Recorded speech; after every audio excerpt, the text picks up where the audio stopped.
નમસ્કાર દર્શક મિત્રો, education by Kakadiya sir YouTube ચેનલમાં આપનું હાર્દિક સ્વાગત છે। તો દર્શક મિત્રો, આજે આપણે જોઈશું કે એમ્પ્લોયેબિલિટી સ્કિલ્સ એટલે કે આઈટીઆઈના પહેલા વર્ષ માટે ટ્રેડ થિયરી ચેપ્ટર નંબર 4। તો આ ચેપ્ટર અંતર્ગત આપણે અભ્યાસ કરીશું કે બંધારણીય મૂલ્ય અને નાગરિકતા વિશે।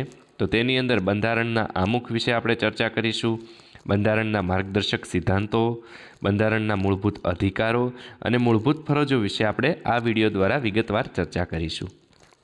તો દર્શક મિત્રો, સૌપ્રથમ આપણું બંધારણ એટલે શું, વોટ ઇઝ ધ કોન્સ્ટિટ્યુશન, તો કે તેના વિશે આપણે ચર્ચા કરીએ તો કોઈ પણ કુટુંબ છે, સમાજ છે, શાળા છે, ધંધાકીય એકમ કે અન્ય કોઈ સંસ્થાના તેના સભ્યો માટે સ્થાપિત સિદ્ધાંતો કે નિયમો હોય છે। દરેક સભ્ય એ તે કુટુંબ, સમાજ, શાળા, ધંધાકીય એકમ કે સંસ્થાના સભ્ય બની રહે તે માટે સિદ્ધાંતો કે નિયમોનું પાલન કરવું આવશ્યક હોય છે। તો કે આ સિદ્ધાંતો કે નિયમોના સમૂહને બંધારણ તરીકે ઓળખવામાં આવે છે। તો આ થઈ ગઈ બંધારણની વ્યાખ્યા। ત્યાર પછી વાત કરીએ, જેમ કોઈ કુટુંબ હોય, સમાજ હોય, શાળા હોય, ધંધાકીય એકમ હોય કે અન્ય કોઈ સંસ્થાનું બંધારણ નિર્ધારિત હોય છે, તેવી જ રીતે દેશ અને તેના નાગરિકો માટે પણ બંધારણ કેવું કરવામાં આવે છે, નિર્ધારિત કરવામાં આવતું હોય છે। બંધારણ એ એક રાજકીય ફ્રેમ છે જેના આધારે દેશના સિદ્ધાંતો અથવા કાયદાઓ ઘડવામાં આવે છે। બંધારણ હેઠળ નાગરિકોના અધિકારો અને ફરજોનું વર્ણન કરવામાં આવ્યું છે। સરકાર સાથે લોકોનો સંબંધ બંધારણ દ્વારા નક્કી કરવામાં આવતો હોય છે। તો કે આ થઈ ગઈ બંધારણ વિશેની થોડીક સમજ। ત્યાર પછી થોડીક બીજી માહિતી લઈએ કે બંધારણ એટલે મૂળભૂત સિદ્ધાંતોની સિસ્ટમ કે જેના અનુસાર રાષ્ટ્ર છે, રાજ્ય છે કે કોઈ પણ કોર્પોરેશન હોય વગેરે તેનું સંચાલન થતું હોય છે। ભારતનું બંધારણ એટલે કે ભારતીય સંવિધાન એક નિયમોના પુસ્તક જેવું છે। તે દેશના કાયદા અને નિયમોથી બનેલું છે। તે નાગરિકોની ફરજો અને તેના અધિકારો વિશે સ્પષ્ટતા આપતી હોય છે। એટલે કે નાગરિકોની કઈ કઈ ફરજો રહેલી છે અને તેના અધિકારો વિશે આપણને બંધારણ જે છે તે સ્પષ્ટતા વિશેષ રીતે આપતું હોય છે। ત્યાર પછી વાત કરીએ કે ભારતીય બંધારણનું આમુખ શું છે। તો કે આમુખ વિશે આપણે વિગતવાર હવે જોઈએ તો કે ભારતના બંધારણનું આમુખ એટલે કે પ્રસ્તાવના એ એક સંક્ષિપ્ત પર્યાત્મક નિવેદન છે કે જે દસ્તાવેજોના માર્ગદર્શક હેતુ અને સિદ્ધાંતોને નિર્ધારિત કરે છે અને તે સ્ત્રોતો સૂચવે છે કે જેમાંથી દસ્તાવેજ તેની સત્તા, અર્થ લોકો મેળવે છે। તે ભારતના બંધારણનું આમુખ જે છે તે 26 નવેમ્બર 1949ના રોજ ભારતની બંધારણ સભા દ્વારા અપનાવવામાં આવ્યું હતું। આપણે ઓરિજિનલ બંધારણનું આમુખ જે છે તે આ ઇમેજ દ્વારા જોઈ શકીએ છીએ કે આ પ્રમાણે ભારતના બંધારણનું આમુખ હોય છે। હવે તેને 26મી જાન્યુઆરી 1950ના રોજ સ્વીકારવામાં આવેલું હતું। હવે તેની ઝૂમ કરેલી ઇમેજ છે વડિયા કે આપણે ભારતના બંધારણની અંદર આમુખની અંદર કેવા કેવા શબ્દોનો ઉમેરો થયો છે। તો કે તેમાં આવે છે કે અમે ભારતના લોકો ભારતને એક સાર્વભૌમ, સમાજવાદી, બિનસાંપ્રદાયિક, લોકતંત્રાત્મક પ્રજાસત્તાક તરીકે સંસ્થાપિત કરવાનો તથા તેના સર્વ નાગરિકોને સામાજિક, આર્થિક અને રાજકીય ન્યાય માટે વિચાર, અભિવ્યક્તિ, માન્યતા, ધર્મ અને ઉપાસનાની સ્વતંત્રતા, દરજ્જો અને તકની સમાનતા પ્રાપ્ત થાય તેમ કરવાનો અને તેમાં સર્વમાં વ્યક્તિનું ગૌરવ અને રાષ્ટ્રની એકતા અને અખંડતા સુદૃઢ રહે તેવી બંધુત્વ વિકસાવવાનો ગંભીરતાપૂર્વક સંકલ્પ કરીને અમારી સંવિધાન સભામાં 26 નવેમ્બર 1949ના રોજ આથી આ સંવિધાન અપનાવી તેને અધિનિયમિત કરી અમને પોતાને અર્પિત કરીએ છીએ। તો કે આ ભારતનું આમુખ છે, મેન આમુખ આ રીતનું છે। તો હવે તેના આપણે બંધારણનું આમુખ વિશે જોયું। ત્યાર પછી આપણે વાત કરીએ કે ભારતીય બંધારણની વાસ્તવિકતાઓ કેવી રહેલી છે। તો ભારતનું બંધારણ વિશ્વનું સૌથી મોટું લેખિત બંધારણ છે, એટલે કે સૌથી મોટું લખાયેલું બંધારણ છે।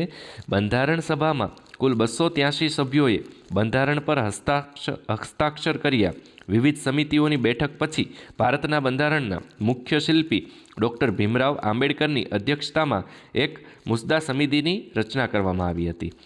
બંધારણની મૂળ હાથે લખેલી નકલો સંસદ ગૃહની લાઇબ્રેરીમાં હિલિયમથી ભરેલા બોક્સમાં રાખવામાં આવી છે। હિલિયમ વાયુ છે કે જેના બોક્સની અંદર એ રાખવામાં આવેલી છે।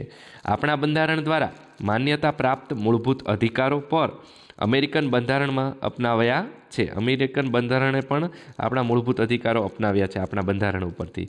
ત્યાર પછી વાત કરીએ કે ભારતીય બંધારણ વિશ્વના સર્વશ્રેષ્ઠ બંધારણોમાંનું એક ગણવામાં આવે છે. ત્યાર પછી ભારતીય બંધારણના માર્ગદર્શક સિદ્ધાંતો વિશે આપણે ચર્ચા કરીએ તો ભારતનું બંધારણ નીચે મુજબના માર્ગદર્શક સિદ્ધાંતો પ્રસ્થાપિત કરે છે. તેમાં સૌથી પહેલું આવે છે સાર્વભૌમત્વ. તો કે ભારત આંતરિક રીતે સર્વશક્તિમાન અને બાહ્ય રીતે મુક્ત છે. તે કોઈપણ દેશ અથવા વ્યક્તિના બાહ્ય હસ્તક્ષેપ વિના પોતાના માટે નિયમો નક્કી કરવા માટે સ્વતંત્ર છે અને તેની સત્તાને કોઈ પડકારી શકશે નહીં. આ થઈ ગયું સાર્વભૌમત્વ. ત્યાર પછી વાત કરીએ સમાજવાદ. આપણું બંધારણ તમામ ક્ષેત્રોમાં આયોજનબદ્ધ અને સમન્વયિત સામાજિક વિકાસ સુનિશ્ચિત કરવા સરકારો અને લોકોને નિર્દેશ આપે છે. તે અમુક લોકોના હાથમાં સંપત્તિ અને સત્તાના કેન્દ્રીકરણને રોકવા માટે નિર્દેશ કરે છે. આ થઈ ગયું સમાજવાદ. ત્યાર પછી વાત કરીએ તો કે બિનસાંપ્રદાયિકતા. બિનસાંપ્રદાયિકતા સૂચવે છે કે આપણો દેશ કોઈ એક ધર્મ અથવા કોઈ પણ ધાર્મિક વિચારધારા દ્વારા સંચાલિત નથી. જો કે ભારતીય રાજ્ય ધર્મોની વિરુદ્ધ નથી. તે તેના તમામ નાગરિકોને તેઓ અનુસરતા કોઈ પણ ધર્મના ઉપદેશ સ્વીકારવાની અને આચરણ કરવાની મંજૂરી આપે છે. ત્યાર પછી વાત કરીએ લોકશાહી. ભારતના બંધારણની પ્રસ્તાવના લોકશાહીને મૂલ્ય તરીકે પ્રતિબિંબિત કરે છે. સરકારના સ્વરૂપ તરીકે તે લોકોની ઈચ્છાથી તેની સત્તા મેળવે છે. લોકો દેશના શાસકોને ચૂંટે છે અને ચૂંટાયેલા પ્રતિનિધિઓ લોકો પ્રત્યે જવાબદાર રહેતા હોય છે. ત્યાર પછી વાત કરીએ કે પ્રજાસત્તાક એટલે કે ભારત માત્ર લોકતાંત્રિક રાષ્ટ્ર નથી પરંતુ તે એક પ્રજાસત્તાક પણ છે.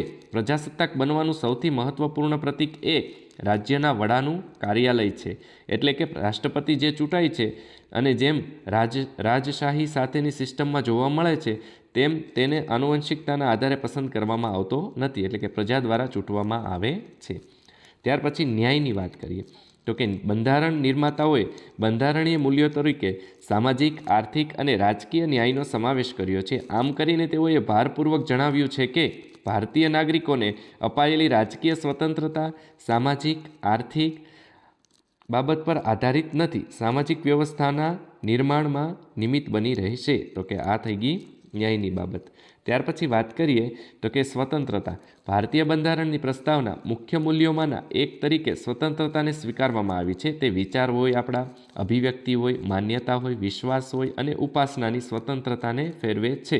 એટલે કે તમામ સમુદાયના દરેક સભ્યને આ સ્વતંત્રતા પ્રદાન કરવામાં આવેલી છે. ત્યાર પછી સમાનતા. સમાનતા એ અન્ય કોઈપણની જેમ મહત્વપૂર્ણ બંધારણીય મૂલ્ય છે. બંધારણ દરેક નાગરિકને તેના અથવા તેણીના શ્રેષ્ઠ વિકાસ માટે દરજ્જાની સમાનતા અને તકની ખાતરી આપતું હોય છે. તો કે આ વાત થઈ ગઈ સમાનતાની. ત્યાર પછી વાત કરીએ તો કે ભાઈચારો. ભારતના તમામ લોકોમાં સમાન ભાઈચારાની ભાવના માટે ભાઈચારાના મૂલ્યને પ્રોત્સાહન આપવા માટે પ્રસ્તાવનામાં એક પ્રતિબદ્ધતા તરીકે સ્વીકારવામાં આવ્યું છે. બંધુત્વની ગેરહાજરીમાં ભારત જેવો વૈવિધ્યસભર સમાજ વિભાજિત બની રહેશે. આ બંધારણીય માર્ગદર્શક સિદ્ધાંતોમાં ભાઈચારાની વાત થઈ ગઈ. ત્યાર પછી વ્યક્તિની ગરિમા. વ્યક્તિની ગરિમાની અનુભૂતિ કરવા માટે બંધુત્વને પ્રોત્સાહન આપવું જરૂરી છે. દરેક વ્યક્તિની ગરિમા સુરક્ષિત કરવી જરૂરી છે, જેના વિના લોકશાહી ચાલી શકે નહીં. તે લોકશાહી શાસનની તમામ પ્રક્રિયાઓમાં દરેક વ્યક્તિની સમાન ભાગીદારીની ખાતરી આપે છે. તો કે આ થઈ ગઈ વ્યક્તિની ગરિમા. ત્યાર પછી વાત કરીએ કે રાષ્ટ્રની એકતા અને અખંડિતતા.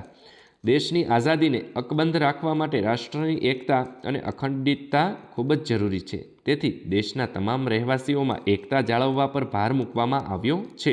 આપણું બંધારણ ભારતના તમામ નાગરિકો પાસેથી ભારતની એકતા અને અખંડિતતાની ફરજ તરીકે જાળવી રાખવા અને તેનું રક્ષણ કરવાની અપેક્ષા રાખે છે.